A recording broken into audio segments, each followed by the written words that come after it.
Takže Talianka Rositová, tá má osobné maximum 188 cm. Zatiaľ sa aj to nepodarilo. Môžu taktizovať.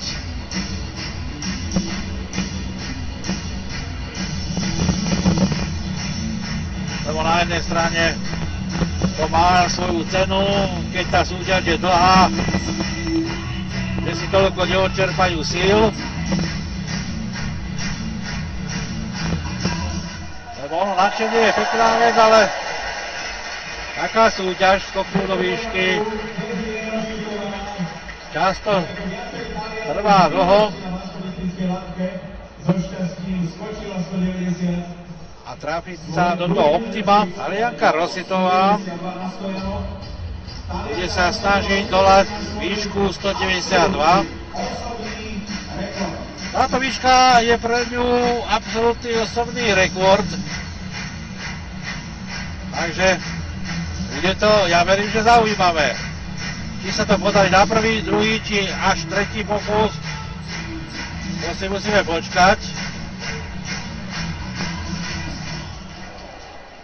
Takže prvý pokus nevyšiel. Tomuto sa hovorí nádejné, ešte dve možnosti.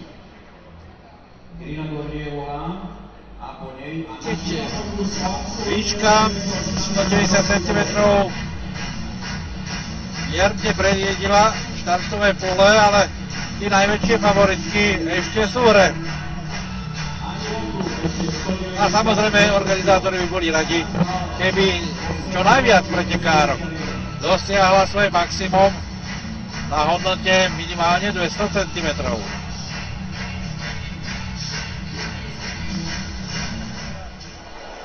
Zatiaľ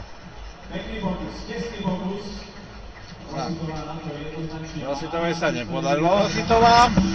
Ďalší je pokus na výške 192 cm.